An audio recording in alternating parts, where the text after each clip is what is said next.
Welcome, everyone, to Between the Lines, the first episode of the 2026 NFL season. My name is Mason, and look, this is how the series is going to go. We're going to preview each division. We're going to give you win totals for each team, and we're going to tell you who's winning the division, right? Look, I'm fired up for this NFL season. We are about 5 weeks away from kickoff and about a week away from the Hall of Fame preseason game.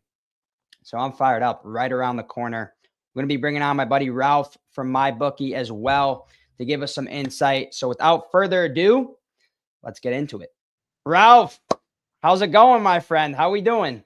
It is going well preseason. Let's face it, it's here. I mean, the NFL is here. Once the World Cup championship game ended, it's all about NFL. Camp has already started for a lot. So if you're not excited for the NFL, then I think you might need to check yourself before you wreck yourself. I'd agree with you there, Ralph. It was nice because we had the World Cup, which kind of like got us through a lot of the summer. We weren't just sitting there waiting. Obviously, the true NFL junkies, we were waiting for the NFL season, but the World Cup was a good middle. And now we're only about a month away, a little over a month, which is nice. But look, Ralph, we're going to start with the NFC South. This division is just, it's terrible. I mean, last year, I believe that the Bucs won the NFC South and they didn't have a winning record. Am I correct?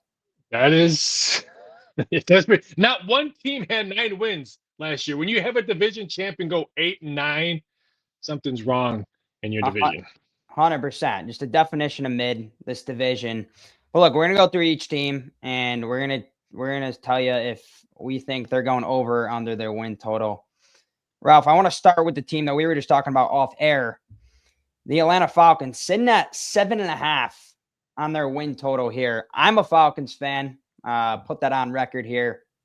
And I will just say I'm not a believer in Tua, nor am I a believer in Michael Penix. Look, it's the same story with this team every single year. It's like they'll go as far as their QB takes them. They have all the weapons on offense. We got Drake London, Bijan, re-sign Kyle Pitts, right? It's just the quarterback position hasn't had consistent play. And last year we had a great defense. And I do believe this year, once again, we're going to have a great defense. But look, the problem is we're relying on Tua Tagovailoa. And you said you believe he's going to have a good season, possibly.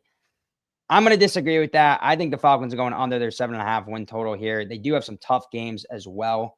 Like I got them losing at Minnesota in week 12. At Green Bay. They're going to lose to start the season at Pittsburgh. So I like them under this win total here. Ralph, what do you think? Give me the plus money on the over on that one. And first of all, you're the only one that can call me Ralph. Actually, my name is Raphael, but I'll always let my bookie people call me Ralph. For some odd reason, you guys are okay with that. But I'm named after a turtle, and this turtle is agreeing with you on one thing. I think we have 2 quarterbacks that have 2 new jerseys on this year. Tua and Kyler Murray. What did we see last year if a new guy put on a new jersey? He hosted a championship, a Super Bowl, Sam Darnold. Right. I'm not saying Tua is one of them. I'm saying one of these 2 guys, him or Kyler Murray, blow me out of the waters and just do something that I didn't think they were going to do. Even though the Falcons don't have quarterback A yet, because I always said if you have 2 quarterbacks, you have no quarterbacks. I still like the over at plus money. 7.5. They had 8 wins last year. You said it. Their defense, really, really good. Underrated. No one really talked about their defense last year. Oh, we always talked about, how bad the inconsistency as their offense has been. They re-signed Pitts. They got the run game. I see them going 8 or 9 wins again. So I'm going to take the over at plus I think 115. That's fair. You're getting some plus money there. And you're right. This was an underrated defense. Jesse Bates was playing like one of the best safeties in the NFL. So I hope you're right, Ralph. I really do. I really do. But let's move on to the Carolina Panthers. Sitting at 7.5 on the over-under. And this is a team that has a brutal schedule. A brutal schedule, if I'm not mistaken. I mean, they're playing at Philly, at Green Bay, at Minnesota. I mean, obviously they play at Tampa, Cincinnati, Seattle. What do you think, Ralph? I'll let you go first here. What do you think about the Panthers? I mean, let's face it, people. We're talking about the worst division in football. So someone has to win their division games, and someone has to lose their Good division point. games. And we're still haven't even talked about some team in NOLA and the Saints. I like to under in this one at 7.5. You name it, their schedule is brutal, and I'm not the biggest fan of their quarterback play or how they're going to be able to run the ball to protect their quarterback in the second half of games.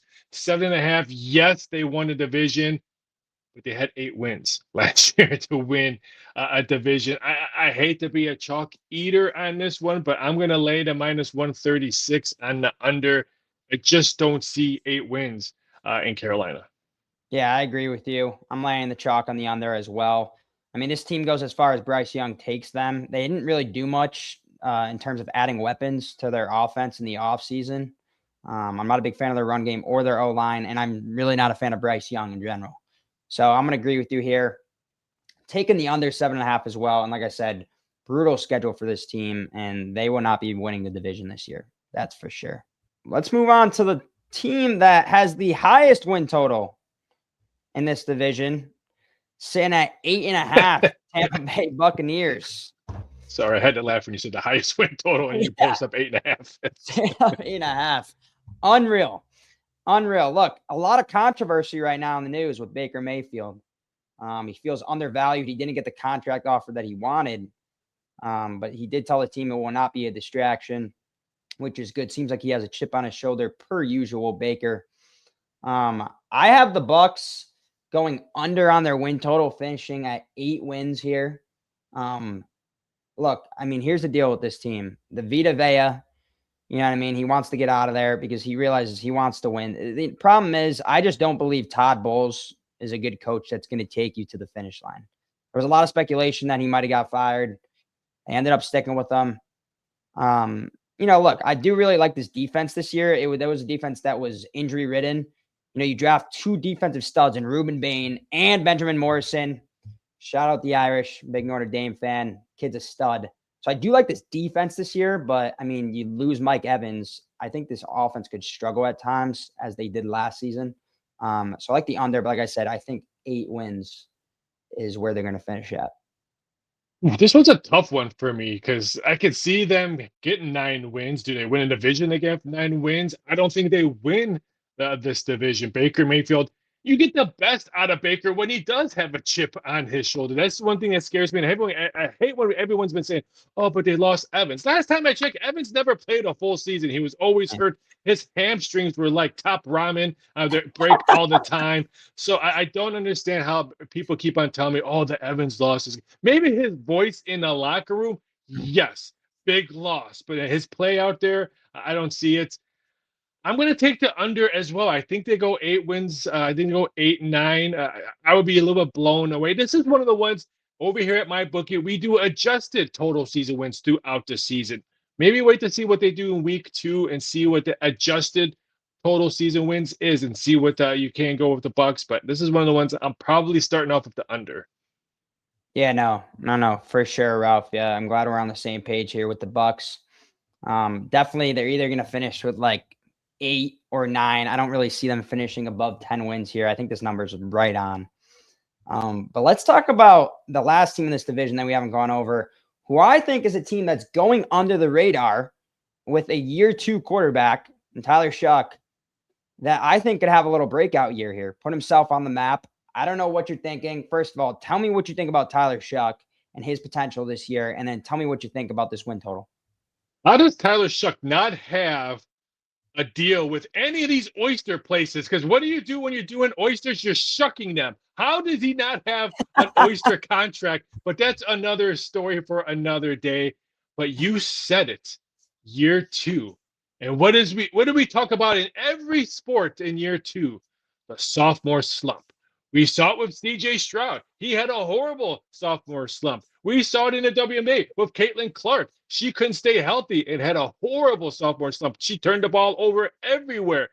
This is what scares me about the Saints is the sophomore slump. I'm a big believer of it. I think they will do better than last year with 6-11, but I could see them winning 8 games, going 8-9. I don't see them being 500 and competing for the division. They still have some new faces. They lost a fan favorite in Taysom Hill, who announced that he's not coming back. They re-signed two old farts in both offense and defense with Cam Jordan. I think he's getting his Social Security and his pension and his contract. So there's two things that I don't like.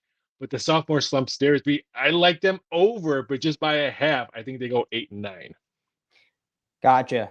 Yeah, I mean, look, you said they're not going to be able to compete in the division. I'm gonna take that back from you because I think all four of these teams have a chance to compete in the division, considering how bad they are. You know what I'm saying?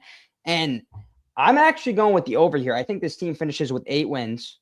Okay, looking at their schedule, I do believe there's some winnable games.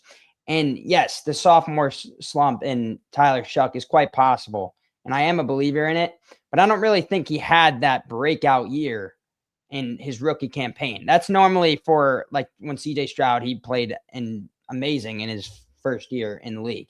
You know what I mean? And then obviously he had the slump. I don't think we've seen the best of Tyler Shuck yet. And if you look at the weapons on this offense, they bring in Travis Etienne and they still have Alvin Kamara. They got Chris Olave. I think this offense will be explosive at times. And I think their defense is where they're going to struggle. They got a lot of young guys, and then obviously the veterans and Cam Jordan. But I like they lost their defensive. They just lost their defensive tackle too, right off the bat. So did see that as well. That's going to hurt. So I think this defense will struggle, but I think this might be an offense that is fun to watch this year.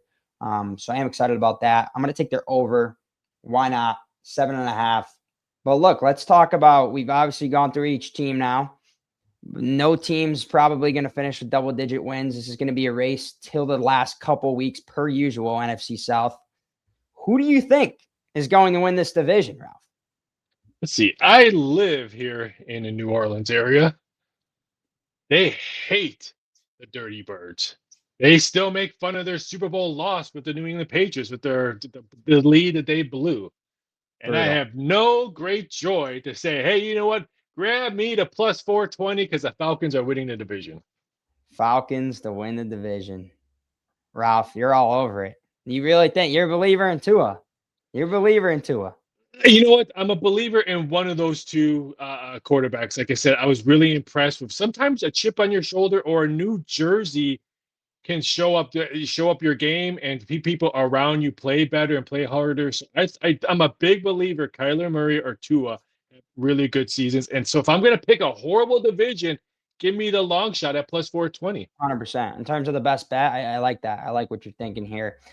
But I'm going to go with the Bucs to win the division. I did take them under 8.5. I think they're going to finish with 8 wins. I think the Saints finish with 8 wins, but I think the Bucs will get the tiebreaker and win this division. I'm going with the favorite at plus 163. But like I said, I do like your thinking in terms of this is such a terrible division. It's worth taking a long shot. So I do like. And if, like you said, and if you like the plus 420 or the total season wins, you can be hedging the whole time you're watching football season, week 1, week 2. If the Falcons get off hot or if the Saints get off hot, you get that plus 420 ticket in your back pockets, which is a good way to either hedge your ticket or expand your ticket if they do start off hot. That's the betting mind in you, Raphael. I like it. I like it. But look, that's it for the NFC South. We gave you the win totals. We gave you the our division winners. Thank you all for tuning in to the first episode of the Between the Lines NFL 2026 season, where we previewed the NFC South. Stay tuned for the next episode where we will be previewing the NFC East. Make sure you like, subscribe, drop a comment, and we shall see you in the next episode.